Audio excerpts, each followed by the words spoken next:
I guess just to get a feel for who you guys are and what your experience with AdWords is, so I can kind of tailor it.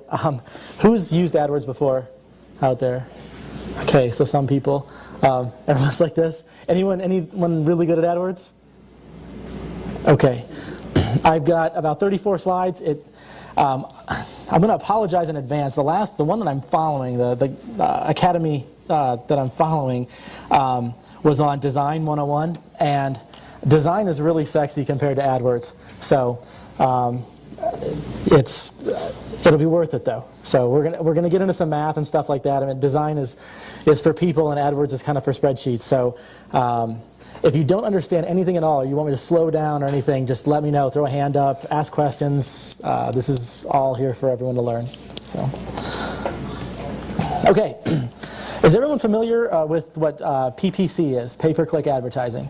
Let's start real basic. Also CPC, right? Yeah, sometimes it's called cost per click. PPC is pay-per-click, same thing. PPC is pay-per-click advertising, and this is an online advertising model where the advertiser pays only when someone actually clicks on their ad. They click on their ad and go to their website. As opposed to like CPM advertising, where you pay per impression. So you pay X number of dollars for your ad to show 1,000 times. PPC you only pay when somebody clicks on your ad. Why would someone want to use PPC? For one, that's not up here, is PPC is usually kind of used as a supplement to SEO. SEO is search engine optimization, which is the organic rankings in Google. And SEO is really what you want to achieve, because SEO is free traffic. But SEO takes sometimes a long time to rank, depending on who your competition is. Just to be, for the search engine robots to go out and figure out what your site's about and index you and everything, it can take months, whereas PPC, you can buy your way to the top of Google for a keyword today, and you can show tonight for a keyword and have traffic to your website. So the big thing about PPC is you're only advertising to people that are looking for exactly what you have right now, if you do it right. If you're selling red shoes, you can bid on the keyword red shoes, and everyone that sees your ad is out there looking for red shoes, which is a lot better than just a billboard that's out there trying to draw their attention away from some other site or some article that they're reading. These people are looking for what you have. You're just kind of connecting your good or service with a buyer. Another reason is you only pay when people respond. This is it's a great advertising mechanism, because if you do the old school methods, like you put an ad in a newspaper, you really don't have any idea how many people flipped through and saw that ad, if they read the whole thing, how they felt about it. And with pay-per-click, you get a lot of data. If someone is interested if your ad piques their interest, then they click, and you can see that click. And then through Google Analytics, you can see on the site how much time they spent, what pages they went to, things like that.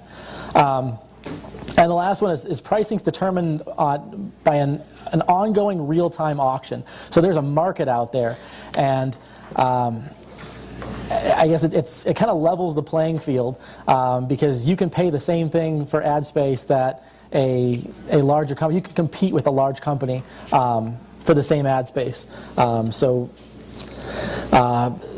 Say you're selling books, you can actually, Amazon's probably going to have the #1 ranking organically, but you can go out there and for X number of dollars, you can buy the #1 spot on Google if you really want to.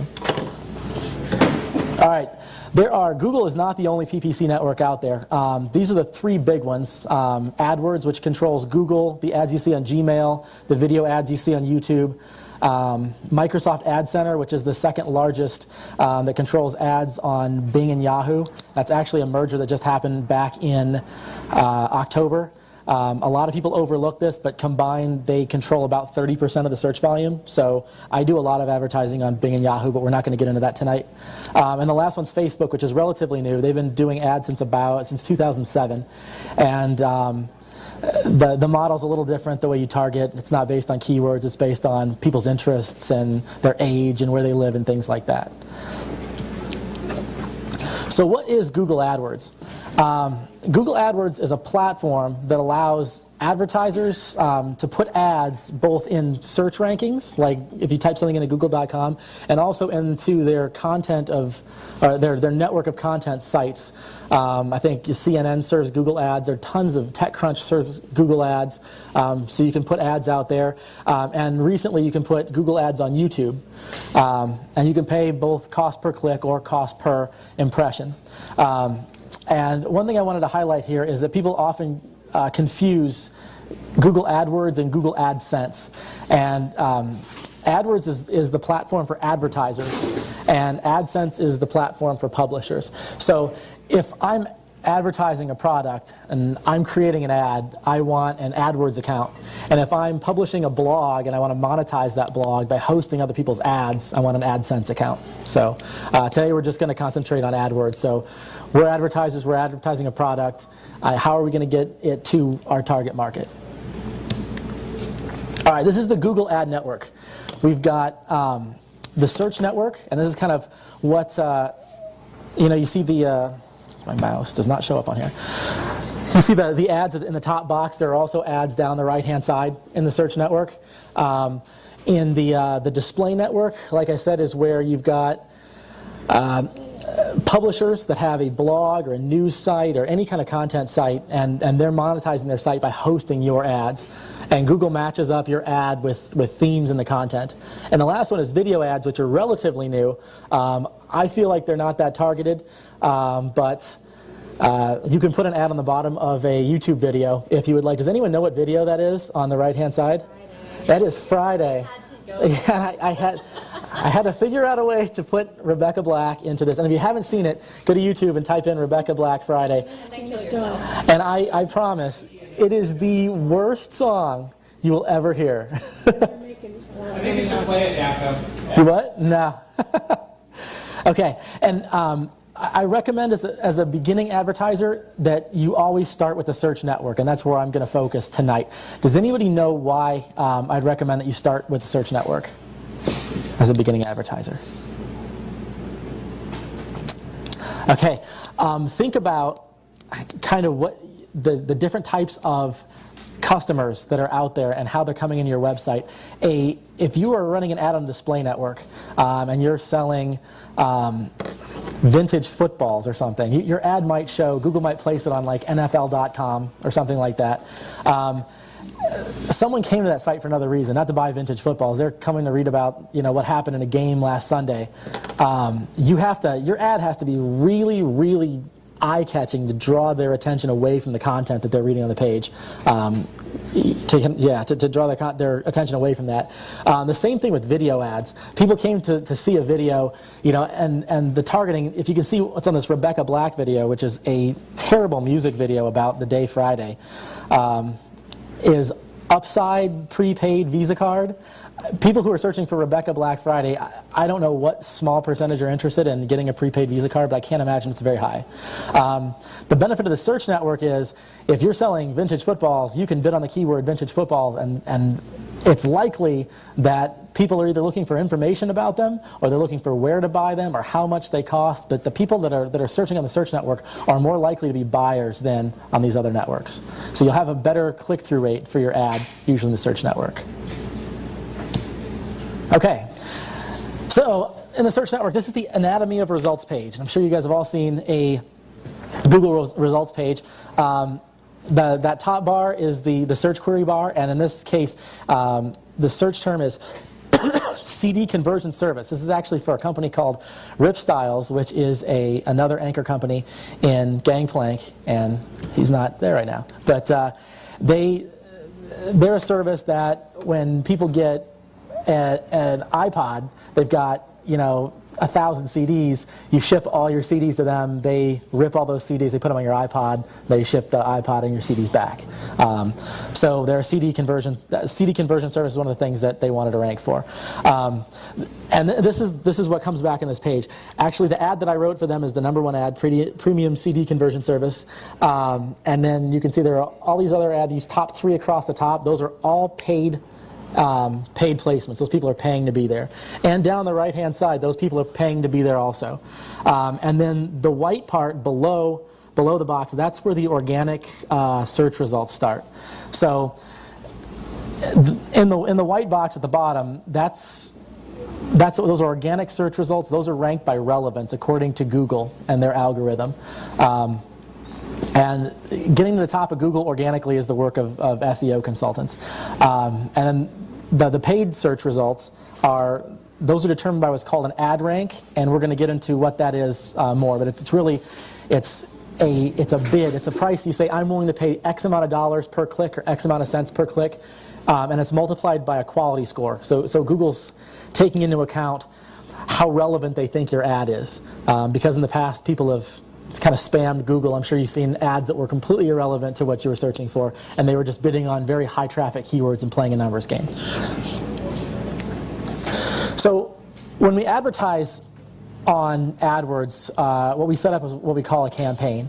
And this is kind of the way a campaign's structured. At the campaign level, which is a very high level, this is where we do geographic targeting, where you can tell Google that I'm advertising nationwide, or I'm advertising worldwide, or I'm advertising in Arizona, or all the way down to I'm advertising in just Chandler, Arizona. You can also tell it what language, what your budget is. You can target by device. We're going to get more into how you set this up, but all the major settings are set up at the campaign level. And then under the campaign, you set up different ad groups. And an ad group is kind of a subset of your campaign. It's hard to explain what an ad group is. I like to think of it as an ad group is a mini campaign targeted at a specific kind of customer.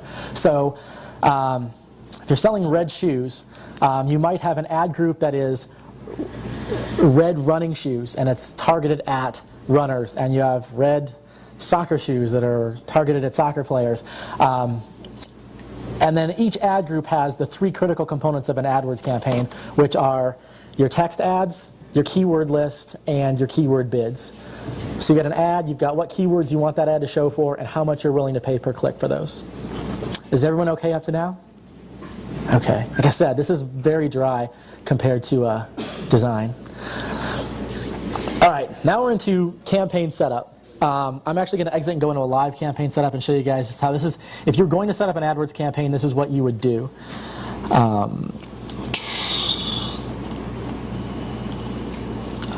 not what I want. And my internet is slow. All right. Okay. The first settings that you can pick are location and languages. This is again for Rip Styles, the service that rips your CDs and turns them into MP3s. Here we're targeting English speakers in the United States. It's a nationwide business. However, if I'm a local business and my internet is slow,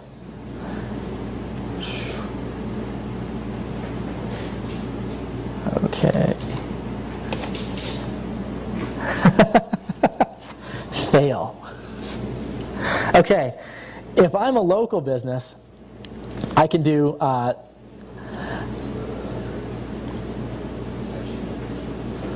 this is bad. It's going to take a minute.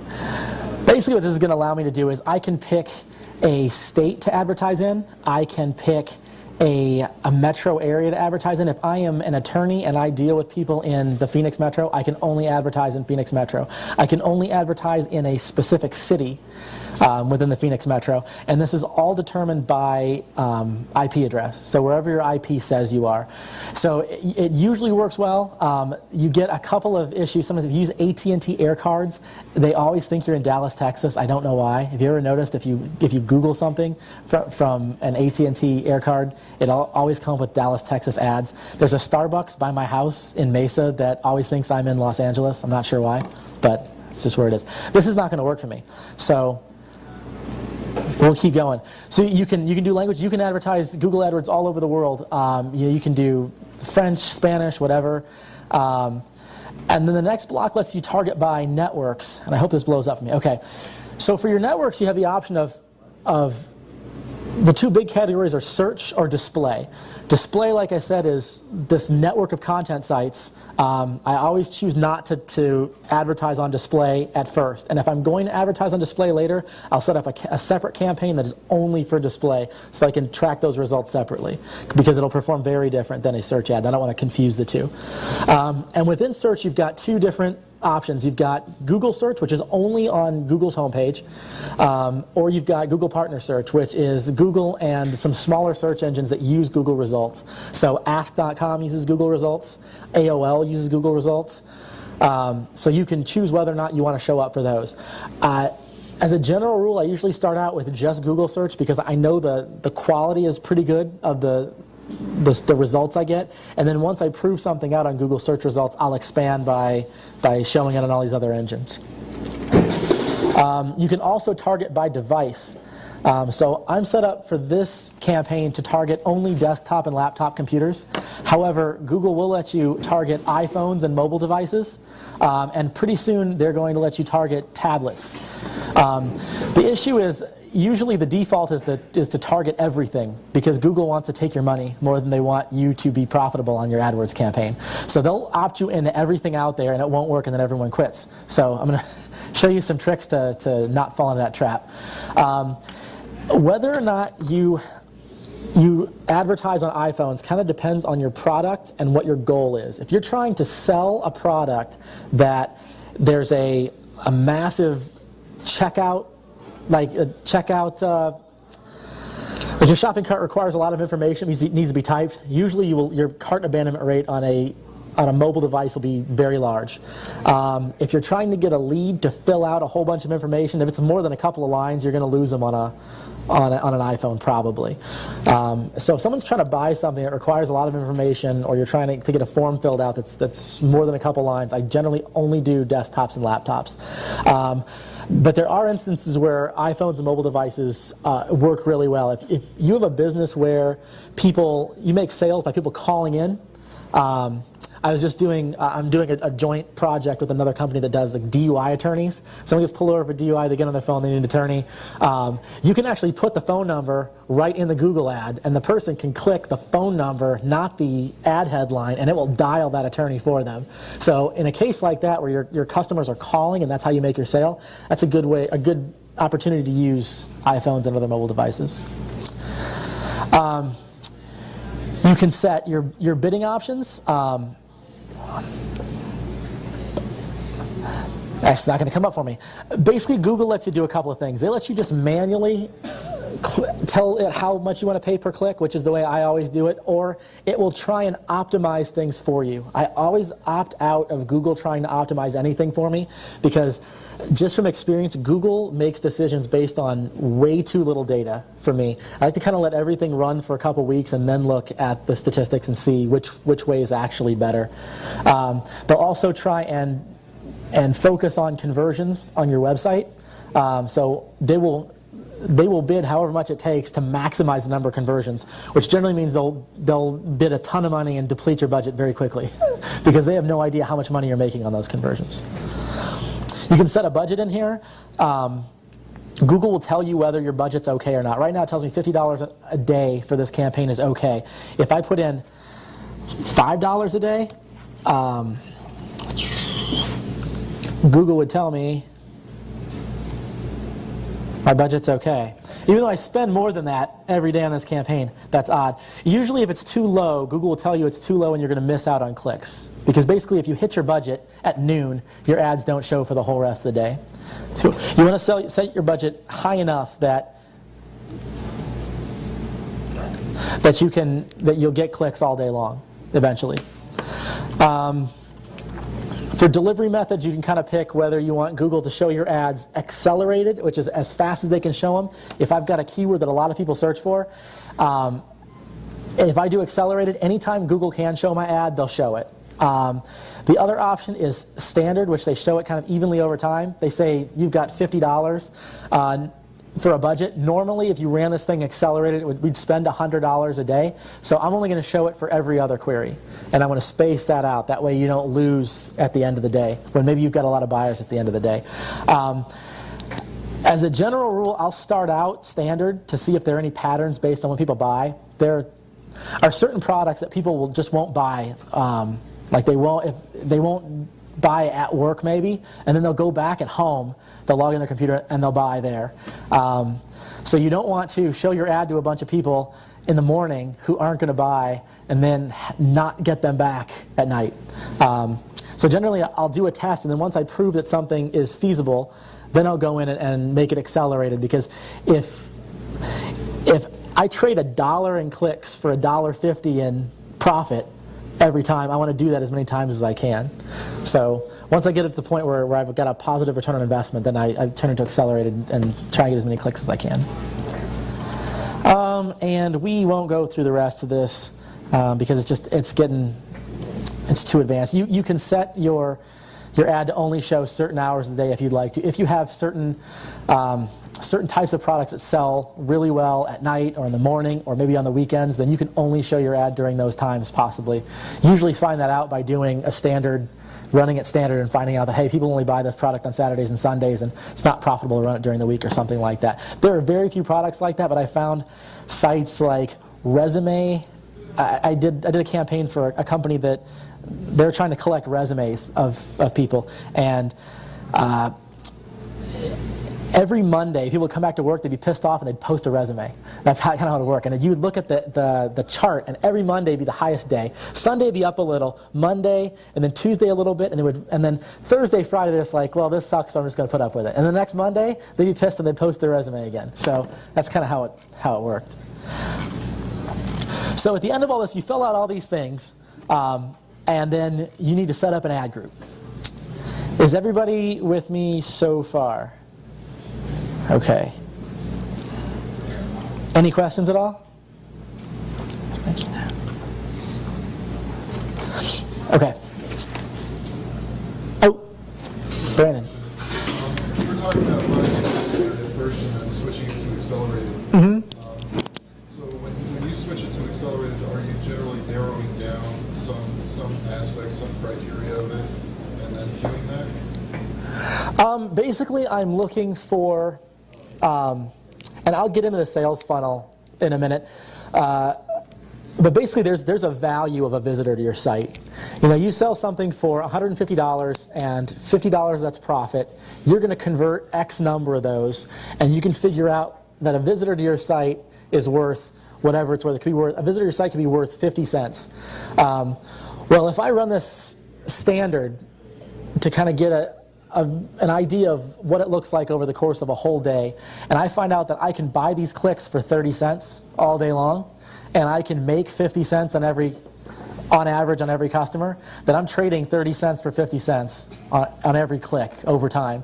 And I want to do that as often as I possibly can. So I'll optimize things at standard first, and once they're optimized, then I kind of blow them out. Then I make my budget huge, because I don't want to give up.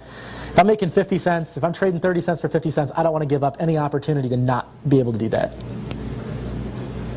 Question? In terms of making the decision on where you want to set your price, are you looking for like a rate of return on investment? Yes. A specific one in particular that you're looking? No, well, I'll get into it later. You can kind of set it. It varies by product. Yeah, I like to see 30 to 50% return on investment. But yeah, we'll get into bidding strategy later on in the presentation. But yeah. Okay, so now we're going to set up our first ad group. And so the components of an ad group, like I said before, are you have an ad, you've got a list of keywords that you want your ad to show for, and you've got bids. How much am I willing to pay per click for these? So in the ad group setup screen, we create our ads and we enter our keywords. The first thing I start with is my keyword, not my ad. And this is usually the hardest part for people is, what keywords am I going to try and target? And this is the steps I go through is I identify my ideal prospect, and we're going to go through that on the next slide. Who is my ideal person that I want to see this ad that I think will buy whatever I've got to buy? And then we do keyword research on what keywords fit that buyer. Take a look at what the competition's like.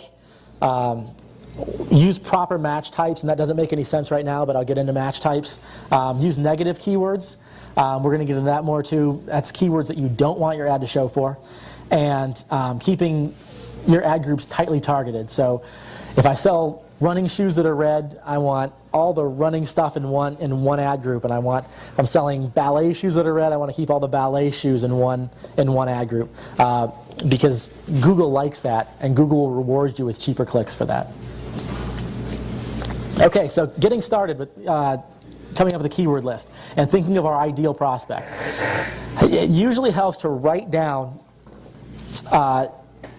physically write down on paper, and I do this, who your ideal prospect is. So I did this for the company Rip Styles, and I said for Rip Styles, my ideal prospect is someone who has a large collection of CDs, recently purchased an MP3 player, and wants someone else to convert CDs to MP3s for them. That's very different than someone who just bought an MP3 player. It's different than someone who has a lot of CDs. It's different than someone who has a lot of CDs and an MP3 player that's willing to make the conversion themselves. That's not my ideal prospect. My ideal prospect wants someone else to do it, is willing to pay someone else to do it. And then write down a list of 10-ish keywords that you believe that about 1 in 3 people searching that search term would be your ideal prospect. If that makes sense. And that's got to be kind of a gut feel. But it keeps you from fishing these way out, these way out keywords that people are going for that they think are complementary products or things like that. Those generally don't work really well from an ROI perspective. Okay, so we've got a rough list of these 10 keywords. I've just got 2 here. So we've got CD ripping and CD ripping service, and I put them into, this is Google's keyword tool, and you get there in AdWords, you go to reporting and tools, and it's called the keyword tool. And you put your keyword or your keyword phrases into that box right there, and you can tell it what your location is and what language you're looking for, and you just hit search, and it will generate all these keywords that it thinks are applicable. This is what Google would say is applicable. And so this will generate more keyword ideas for you. Not all of these keywords will be applicable. You've really got to kind of vet these out and figure out what works for your business and what doesn't. But it does give you a relative competition by this bar. So relative competition tells you how many other ads are going to show for that keyword. So if your bars are all maxed out, that's probably going to be a pretty expensive keyword. And if your bar just has a little bit of competition, those are usually cheaper keywords per click. And then the far right-hand column tells you how many monthly searches there are for that search term. So it kind of gives you an idea of how much volume there is. Usually, higher volume search terms have higher competition, but that's not always the case. A lot of times you can find, if you go, they call longer tail keywords, and maybe 3 or 4 keywords in a string, you still have a lot of people searching for that, and you can get them pretty cheap because other advertisers haven't thought of them. The other thing you can do in the keyword tool is you can put your website homepage in, and Google can tell you what it thinks your website's about, and it can generate keyword ideas. So if I type in ripstyles.com, which is the homepage, it tells me all these keywords it thinks are related. So you can generate some keywords this way because you may not be ranking organically for all these keywords. And it also gives a good gut check to see if what Google thinks your site is about is what you think your site's about. Because sometimes there are discrepancies, and if there's a discrepancy, you want to fix that. All right, after we've got kind of a more expanded keyword list, you can dump all this stuff into Google's traffic estimator, which is in that exact same reporting and tools menu. It's just called the traffic estimator. You dump your keywords in. You tell it roughly how much you will pay per click, you're willing to pay per click, and what your daily budget is. And you set your geographic and language targets, and then when you run it, it'll crank out how many searches there are globally, how many searches there are in your local area where you're choosing to advertise. It gives you an estimated cost per click to be in the #1 spot. For that. If you put in other bids, like $5 is pretty high, it'll put me in the #1 spot most of the time. If I put in 50 cents, it would tell me pretty much what I'd expect to pay per click for each keyword and what my average position on the page would be. 1 being the top 3 right underneath the search box, and then down 4 starting at the top of the right-hand side and all the way down. We'll get into rankings in a couple of slides here. And then it cranks out what the average daily cost would be. So for these 4 keywords, if I was going to run these at $5 a click, I'm not going to get clicks every day, but every day I should plan to spend about $12.32. This is not always accurate. Google's way off sometimes in these things, but it's a pretty good way to kind of get a rough idea of what you'd be paying. Is everyone with me still? Is the speed okay? It's faster, slower? All right. Okay, so now we got these keywords. We know about what they're going to cost us. We know how many times people search for them every month on average.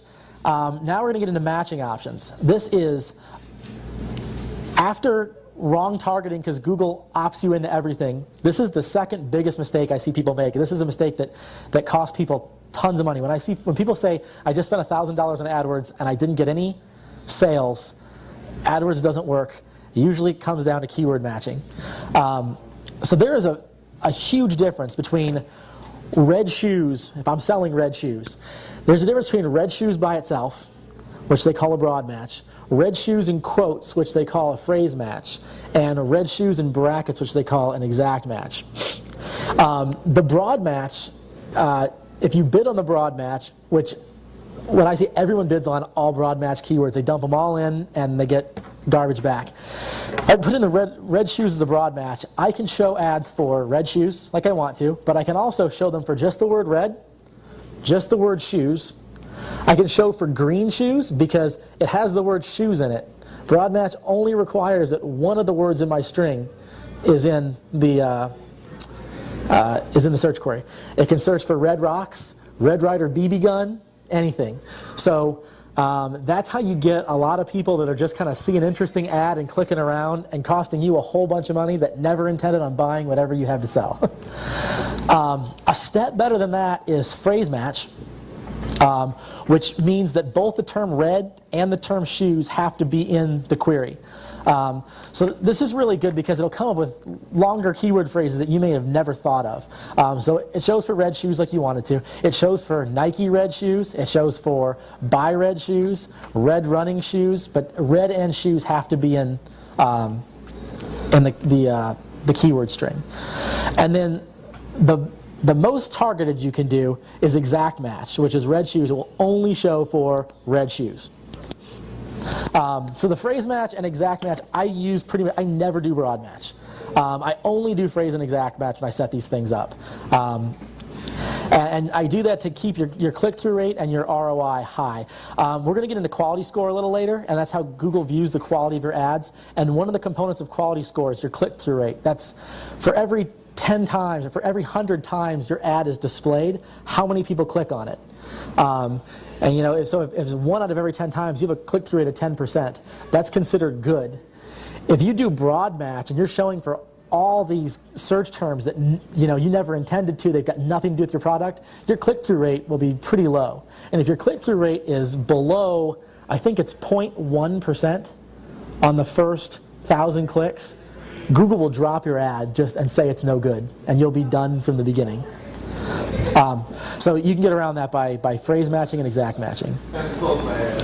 The other kind of match you can do is called a negative match, where you can add negative keywords. This is the screen that we looked at from Google's keyword tool. So we put in CD ripping and CD ripping service, and it came up with all these different things, all these different terms that it thinks may be relevant to our site. Well, a couple things I see in here. I see CD burning software.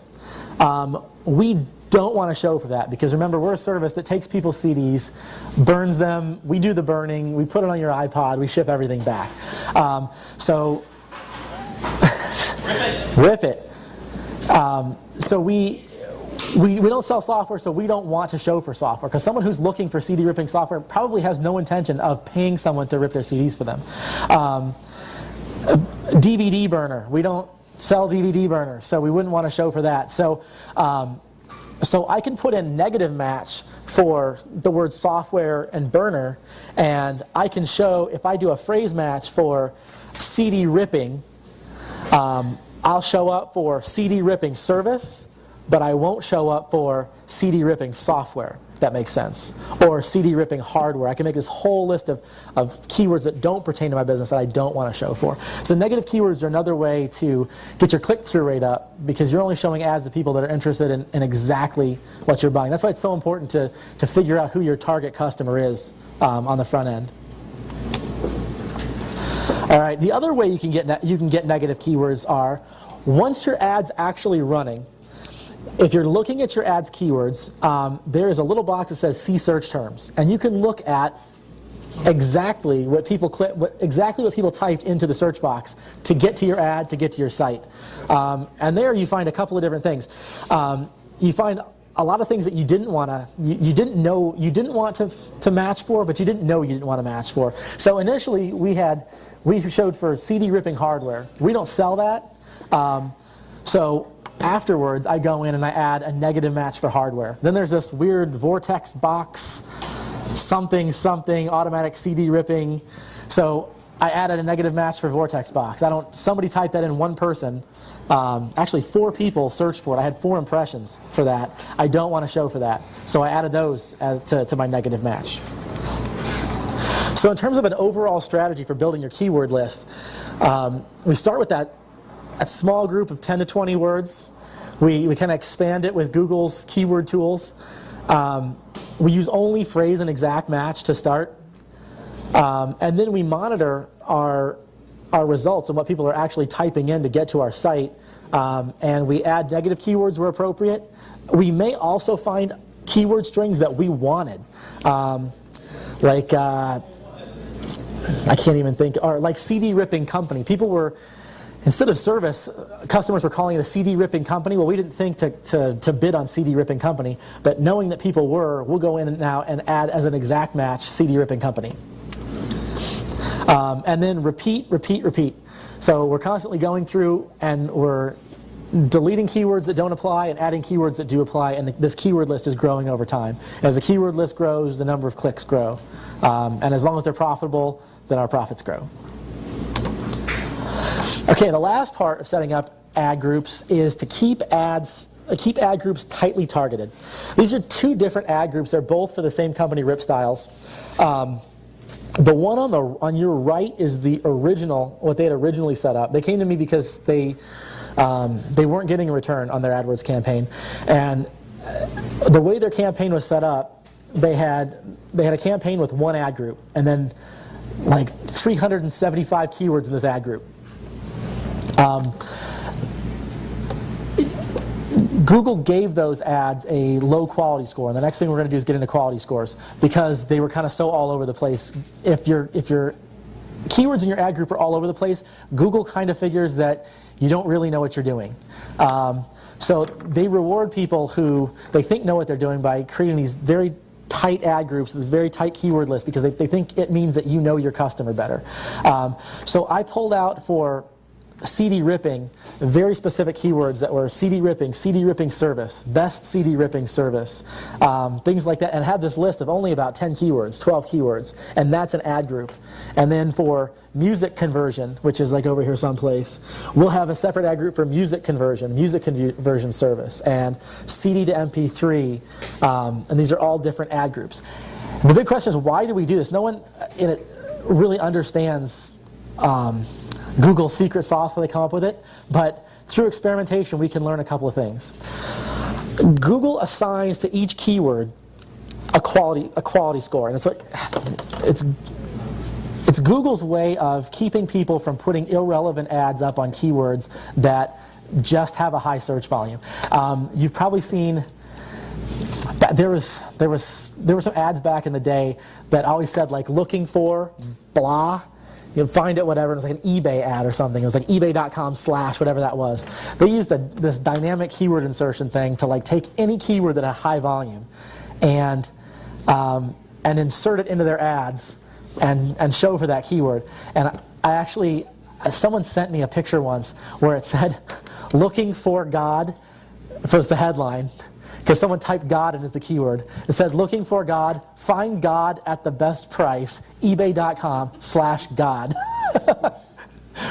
So Google didn't want that happening. So they develop a quality score. And what a quality score takes into account is it's how relevant your keyword is to your ad text, how relevant your ad text is to your landing page, which is where people go from your ad and land, and how relevant your keyword is to your landing page. So it takes these three things into account, and it also takes into account the click-through rate of your ad over time. Because if you're showing an ad, if there are 10 ads on a page for red shoes, and people click your ad, their click-through rate's 25%, 1 in 4 people click your ad, Google figures that if people are clicking your ad must be pretty darn relevant to what they're looking for. You've got exactly what they want. That's a good ad. So over time, a high click-through rate will mean a higher quality score. And you can see what your quality score is by, in your keyword list, if you mouse over these little conversation buttons or boxes, it'll tell you whether or not your keyword's showing and what that keyword is. Generally, 7 out of 10 is considered good. 3, 4, and under is considered bad. And I'll show you exactly how quality score plays into this. So we talked about how when you want to show organically, Google just has this algorithm that says this is the most relevant site based on their algorithm. When you are showing in paid search ranking, Google calculates what it calls an ad rank. And these are the different ad positions on the page. So the number one position, the guy that has the number one ad is the one right below the search box. That generally gets the highest number of clicks. Then 2 and 3 are under him, and then 4 starts on the right-hand side and goes down. There are ads on the second page. Those are beyond that. Sometimes it'll show you're in position 16. That means you're on the second page. Usually, you used to get 8 ads on the first page of Google. Now it's roughly 10 because they've done this crazy stuff where this used to be 3 lines, or this was the headline, and then this was the ad, and then this was your thing. Google's experimenting with putting the first line of the body in line with your headline, because Google can put more ads on a page and therefore make more money. So, not that I'm against Google, they do everything to make money. So your ad rank is now determined. It used to just be in the good old days, or the bad old days, I guess it was, ad rank went to the highest bidder. So it doesn't matter how crappy my ad is, if I pay $10 a click, I'm number one. And that's how we got in this whole thing with bad ads. And Google's all about customer experience. So now your ad rank is your quality score times your bid. So that those ads have a lower quality score. So if you have a lower quality score, to remain at number one, you have to bid higher than someone who has a higher quality score to get the same ad rank. So this is kind of how it works out. And I'm going to get into some math here. I hope I don't lose people. If you fall asleep, I won't blame you. But this is just kind of how the system works. So we've got 3 advertisers, all advertising for the same keyword. So you got advertiser A, B, and C. Let's say they're all trying to advertise red shoes, and advertiser A bids 75 cents. And their quality score is 7 based on their ad and their landing page. Advertiser B bids 50 cents a click, same keyword, and has a quality score of 10. Advertiser C bids $1 a click, and they have a quality score of 4. Okay, so they have not a very good ad, not a very good landing page. It's not really relevant to the keyword. So to get the ad rank, we just multiply the bid times the quality score. So advertiser A ends up with 5.25. Advertiser B adds up with 5, and advertiser 3 ends up with 3. So the guy with the highest ad rank goes to position 1. So advertiser A bid 75 cents, and now he's in position 1, top of the page. Advertiser B, 50 cents, he's in position 2, and advertiser C is in position 3, even though advertiser C bid the most money. So they had the worst ad, they're in position 3. So what this kind of does is it helps the people who are willing to work at getting relevant and improving their quality score. It gives them an edge over the big companies with the deep pockets that can just throw money at this thing. So it kind of levels the playing field. Now the big question is, okay, so advertiser A is in first place, B's in second place, C's in third place. These guys all have these different bids. What are these guys actually going to pay for a click? Here's the formula. This is where it gets this is where people are going to fall asleep. How much will I actually pay for a click? This is something, if you're going to hire somebody to do a pay-per-click campaign for you, the two things that you want to ask them before you hire them is, A, what is the role of Google Quality Score in ranking my ads? And B, how do I calculate what my actual cost per click is going to be? Because a lot of people don't know this, but if you don't know this, it's very difficult to optimize a campaign for return on investment without knowing how much you're going to pay. So the formula is your actual cost is the ad rank of the position, the ad of the position below you. So it's that the ad below you, you take their quality score and their bid, multiply them together, their ad rank, divided by the quality score of your ad, and then you add a penny. It seems really, really messed up, but it always seems to work out, and it's always below whatever you're bidding. So we'll look at advertisers A, B, and C again, what they're actually going to pay. So advertiser A is in position 1. Their ad rank was 5.25, but we're going to look at advertiser B's ad rank to calculate their cost. So advertiser B's ad rank was 5. And we're going to divide that by advertiser A's quality score, which is 7. And you get 5 divided by 7 is 71 cents plus 1 cent, 72 cents. So advertiser A bids 75 cents. They're actually going to pay 72 cents a click in this auction for this ad space. Advertiser B is going to pay advertiser C's rank score divided by their own quality score of 10 plus a penny. So they're gonna pay 3, which is advertiser C's ad rank, divided by 10, 30 cents plus a penny, 31 cents is what they're going to pay. They bid 50, they're going to pay 31. Advertiser C, there was no advertiser D, so I extrapolated that advertiser D may have an ad rank. It's going to definitely be lower than 3. So I just said, theoretically, advertiser D's got an ad rank of somewhere in the neighborhood of 2.5. And they're going to pay 2.5 divided by 4, which is their quality score, and add a penny, which is 64 cents for the third position. You see what's really, really cool here is does anyone else see anything that's really cool here? I'll ask you guys. Yeah, advertiser B is paying less than advertiser C, and they get a higher placement. Exactly. Advertiser B is paying 31 cents to be in position 2. Advertiser C is paying 64 cents to be in position 3. That is the role. That is how important your Google quality score is to being profitable in AdWords. Because it's a lot easier to be profitable spending 31 cents a click than it is to spend 64 cents a click. And being in position 2 as opposed to position 3, advertiser B is probably going to get more clicks over time than advertiser C is. Which is going to keep improving. It keeps improving their quality score, and it's an endless cycle until you get to 10. And for advertiser C, it's a cycle the other way. Your quality score is either going up or it's going down generally. So you get better and better or worse and worse. So, I don't know, so advertiser A is paying 72 cents to be in position 1. What happens if advertiser A gets their quality score to 10 by making their ad more relevant, their landing page more relevant? So here's their baseline. It all cranks out to 72 cents. If we optimize their ad and their landing page, they get a quality score of 10. Now their ad rank becomes 750. The ad rank below them stays the same. It was 5 for advertiser B. So 5 divided by their new quality score of 10 is 50 cents, plus a penny is 51 cents. So instead of paying 72 cents, now these guys are paying 51 cents a click for the first position on the page. Advertiser C is paying 64 cents a click for the third position on the page.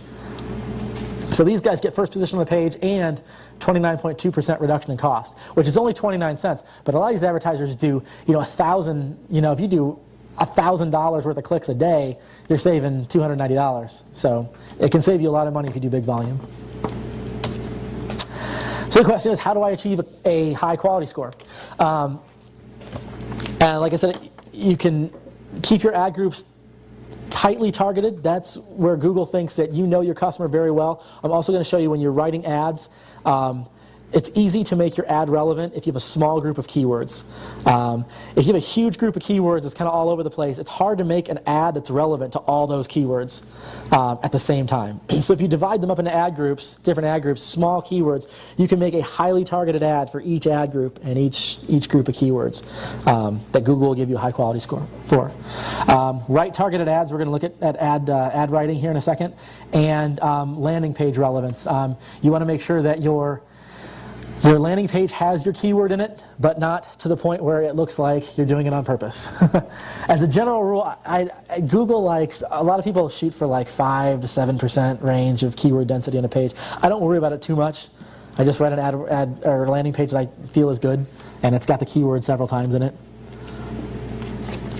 Okay, so writing targeted ads. These are kind of the rules of writing an ad that Google thinks is targeted. You can write the best ad in the world from I mean, there are lots of like creative people, they write ads that they try and invoke certain emotions and things like that. Google doesn't have emotions, it's just an algorithm. So these are kind of the things, this is how you write ads for a robot. Include the keywords in your ad text. And I'll show you that in just a minute, what that looks like. And I'll give you a tip on this.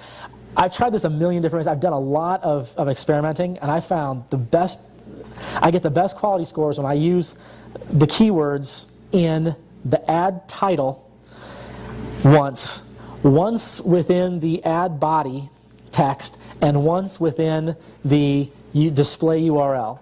So that's 3 times. If you do it more than that, Google thinks you're trying to scam them, and if you do it less than that, you just appear to be not as relevant as the other ads you're competing with. The next thing is include a differentiator, something that differentiates you from the other ads on the page. This can be like free shipping or any kind of like $10 off your first purchase, something like that makes your ad stand out from your competitors. Include a call to action if appropriate. If you're trying to get people to buy something or to fill out a form or to sign up, it can say like sign up now. Like kind of tell them what to do when they get to this page. If appropriate, don't make it seem too scammy like buy now, buy now, buy now, you know, this whatever. It ends Friday. It's not a monster truck rally. And then choose the right landing page. You can, and by choose the right landing page, I mean, do you want to send people from your ad to your home page, or you don't want to send them to a page that's got multiple, like a family of products to choose from at different price points, or to a specific product?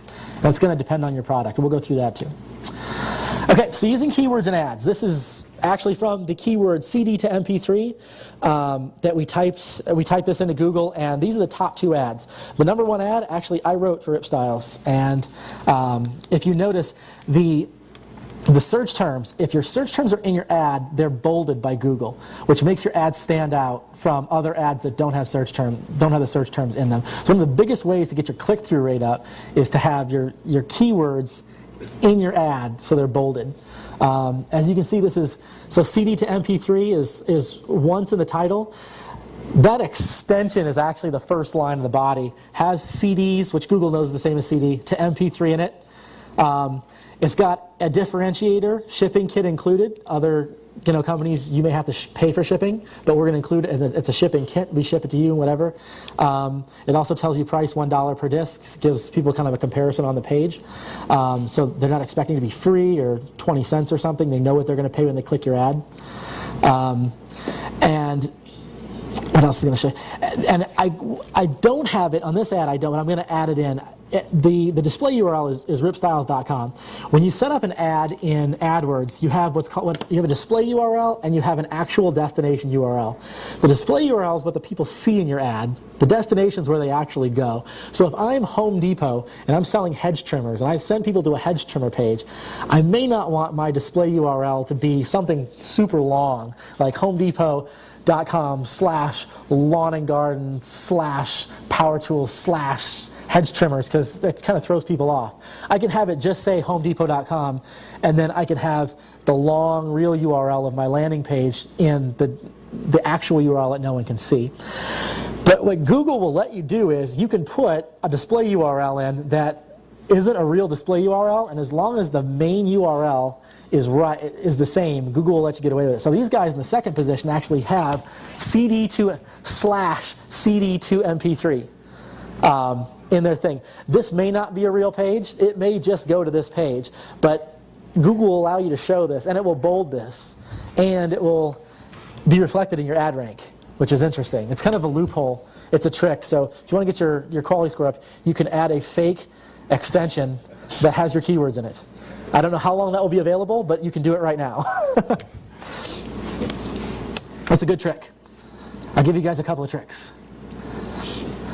All right, and the last part is choose the right landing page. Are you going to send people from your ad to your home page? Or are you going to send them to what they call deep linking, to a product?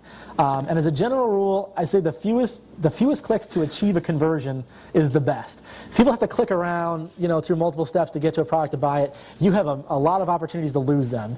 If you send them right to where they can buy it, usually it's the best, unless you have a product where you really need to educate the consumer first. And then you may need some sort of an educational page before the actual sales page. So here's an example. If I'm looking for hedge trimmers and I go to a Home Depot ad, this is the Home Depot homepage. Do I want to go here, or do I want to deep link to hedge trimmer here? I will bet a lot of money that this page right here converts at a much higher rate than sending people to this page right here. Does it make sense?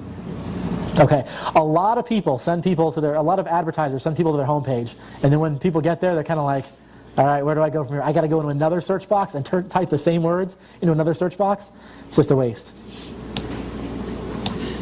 Okay, everyone okay up to writing ads, quality scores, ad ranks? Everyone still with me? Okay.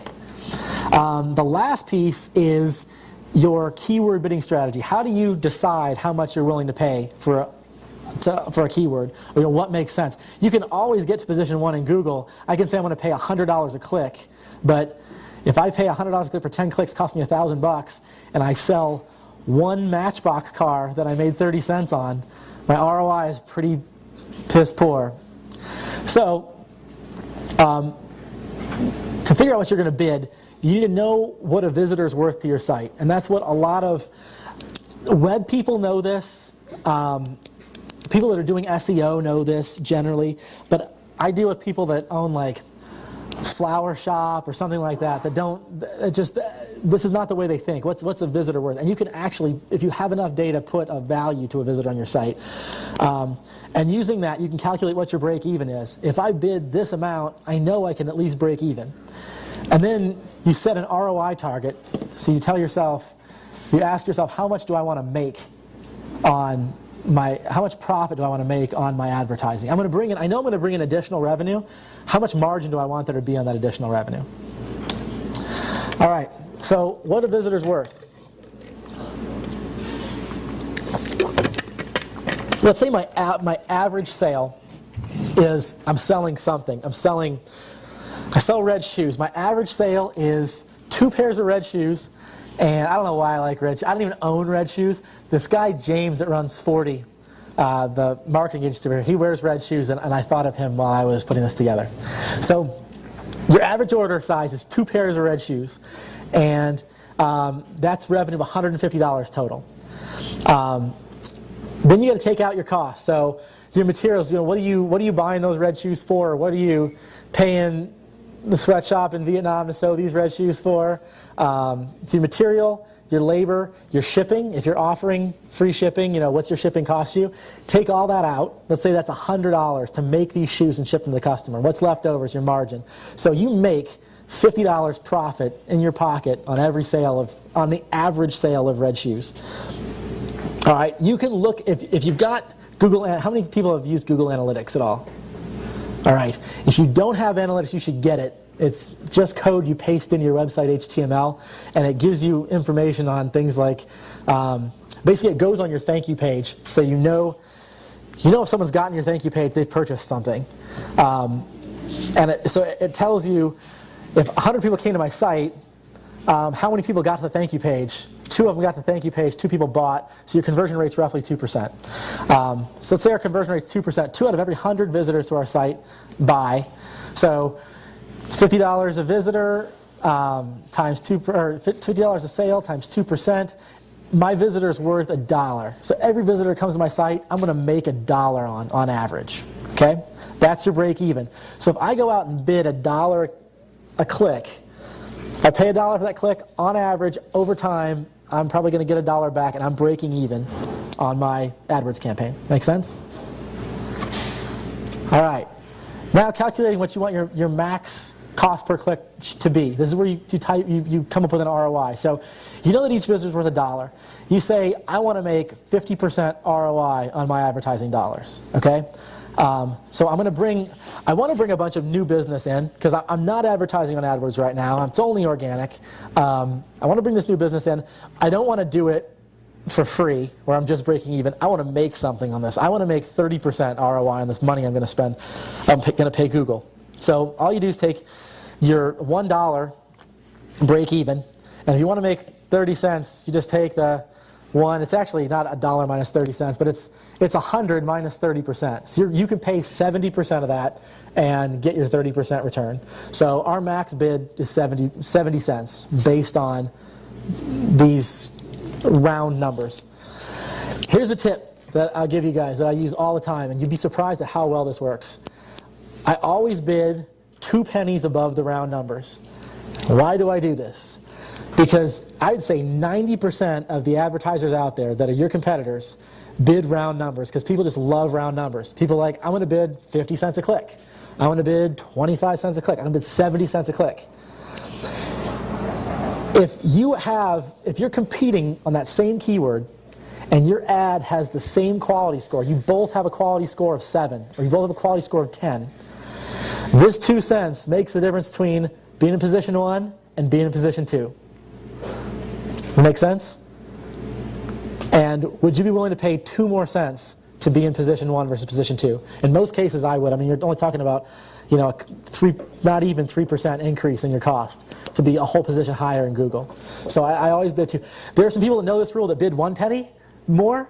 So I bid 2 pennies more. So I'm not just trumping, the average Joe. I'm gonna trump him and the guy that thinks he knows what he's doing. There's probably someone bidding 3 cents more. Once you get to 5, it's like a round number again. It doesn't make sense. So as a general rule, I always do 2 cents above. So I would go in with a max bid of 72 cents. When you actually have these ads run, you'll sometimes pay your max cost per click. Generally, you will pay less than that. Almost always, the way that the pricing model works out, you'll pay less. So if I bid 72 cents, I probably won't even pay 70 cents a click. I might pay 68, 69 cents a click anyway. But I got a higher position than the guy bidding 70. Okay, and so now that we got that, it's into campaign optimization. So we've got a campaign. The campaign's running. We know we've got an ad, we've got keywords, we know exactly how much we're willing to pay for those keywords, and we turn this thing on. And this is like the sales funnel on the internet. So you've got, at the top level, impressions is like this whole universe. An impression is any time your ad was shown. So someone typed in a search and your ad showed up on Google. That's an impression. One issue with impressions is if your ad shows what they call below the fold, where you can't see it when the page comes up, but you need to scroll down to see it, and people don't scroll, it was still an impression. If the ad loaded, Google counts it.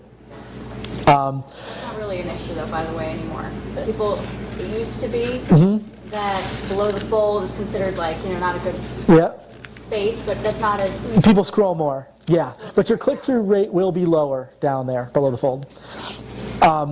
So you've got impressions. Anytime it loads, it counts as an impression. Well, yeah, whether it's an issue or not. But yeah, it'll be an impression. Now you funnel from all these people down to who actually clicks on your ad and goes to your website. And getting from impressions to clicks, that's your click-through rate. So out of 1,000 impressions, 100 people clicked. Your click-through rate is 10%.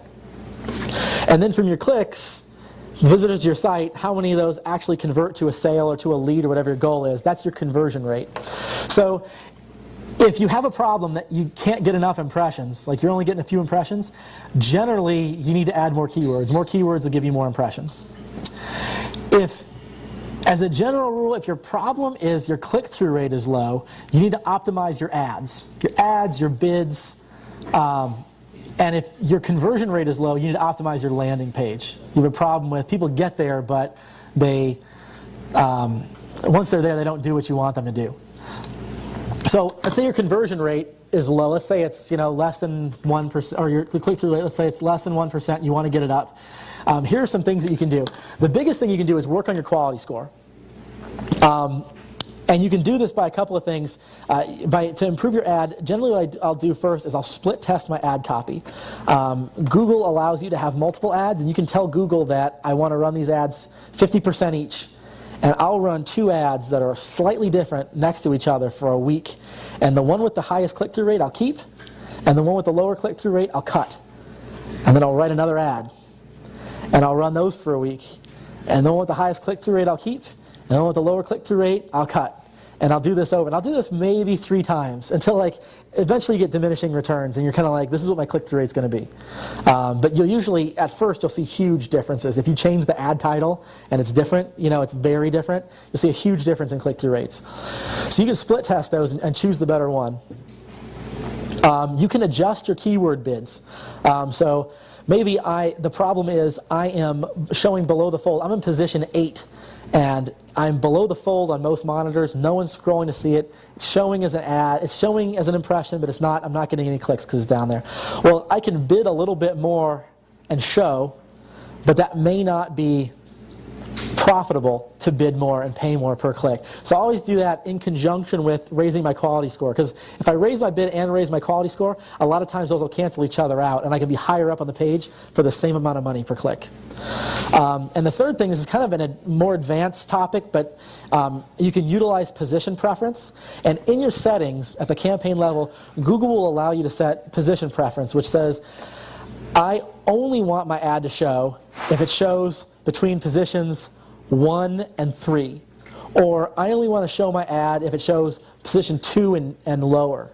And reasons why you do this are, sometimes for some products, people they window shop. They price compare, they do all kinds of stuff. They'll click on the first ad first all the time, but they will buy at a very low rate clicking on the first ad. And in those cases, maybe you don't want to be the first ad. So you will bid a high amount of money, but you'll tell Google the highest I want to show is 2. That way, you could qualify for 1, but Google will put you in 2 and they'll adjust everything to make it work. And they'll price that ad for you being in position 2, because you'll pay based on the guy's quality score in position 3 and your own quality score. The other way you can use position preference is if your click-through rate's low because you're off the page, and Google uses your click-through rate, your historical click-through rate, to calculate your quality score. A lot of times if I come in and I've got a low quality score because Google doesn't like the way my keyword, my ad mesh, but I think it's right, I think Google just doesn't know what they're talking about, and they don't sometimes. Not a lot, but sometimes. What I'll do is I'll set a position preference for, I only want to show if my ad's in positions 1 through 4. That way I know it's above the fold, I know it's right in front of the visitor's eyes.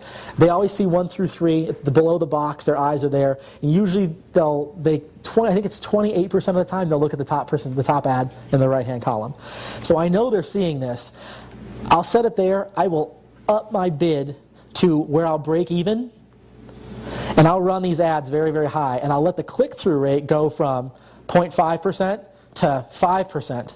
And when the click-through rate goes up like that, my quality score goes up. And when my quality score goes up, then I'll ratchet my bid back down to get to where I want to be.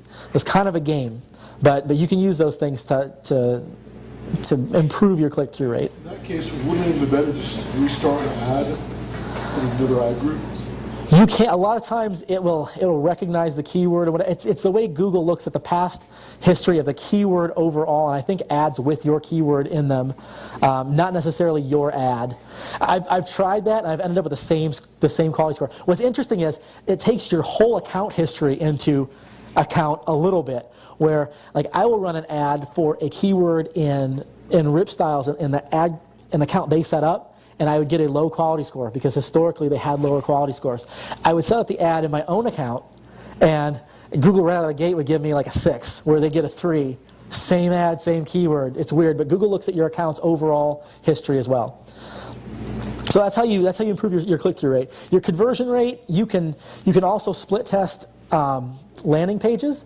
So on those 50-50 ads, right? I'm showing one ad, and then the next ad's different, and then the next ad's the first one, the next ad's different. You can have all the text the same, but you can change the landing page. Even the display URL can be the same, the actual URL you send people to. So you can test different landing pages, and then you can see which landing pages give you the better conversion rate. You can also improve your call to action. There's a lot of on-screen things. You can look in your analytics and see what pages people bounce from, what the bounce rates are. Shopping cart abandonment. Is your cart just too clunky, too hard to use? And make improvements there. And that's it. So you build a campaign, ads, keywords, bids, you put it out there, and you optimize it. Quality score, quality score, quality score. Does anyone have any questions? Or does anyone feel like they know AdWords better now than they did an hour ago? Yeah, absolutely. Any questions at all? Anything? All right, Ed. Is this your primary business? This is my primary business. So I run a company called Circle Stone Media. I basically used to own an online retailer, and I did not have a whole lot of luck doing organic SEO to get in the search rankings for certain things. So I turned to AdWords, and I had to kind of master AdWords to be able to sell my products. And after I kind of, just by trial and error, learned a bunch of tricks. I had friends that owned businesses, couldn't get any traffic. Hey, will you build an AdWords campaign for me? And that happened. And I built an AdWords campaign one day for a company that they were using an ad agency, a full service agency that did a lot of offline advertising for them, newspapers, magazines, things like that. That agency saw their traffic spike, and they told them, well, we're doing this AdWords, this guy, Scott, and whatever. And so the agency sent me an email, and they said, hey, we've got 9 other customers you can do this for. How much do you charge? I don't know. These guys are my friends. I was doing this kind of for free, or like basing it on time and doing it for hours. So at that time, I built a website, came with the pricing structure, quit my job, and I've been doing this full time since May. I've been doing AdWords overall since 2006. So I've seen a lot of changes in Google since then. So there are particular types of customers you prefer? I have a couple different types of customers. One type of customer is local customers that think that AdWords is only for huge, nationwide retailers that don't realize that you can actually compete with those guys and be profitable on a local level just by geographic targeting. And I have a lot of people that have tried AdWords and failed miserably, and they're like, because AdWords is one of those things that anyone can set up an account, anyone can put a keyword list together. And when you blow your first $1,000 and don't make any sales on it, then you might decide to find someone to help you figure out what went wrong. So most of my customers come from that, I would say. And most of my customers, a lot of customers come through full service ad agencies that they offer pay-per-click but don't really do pay-per-click and just outsource to me. That's the bulk of my business, actually. Any other questions at all? Thank you.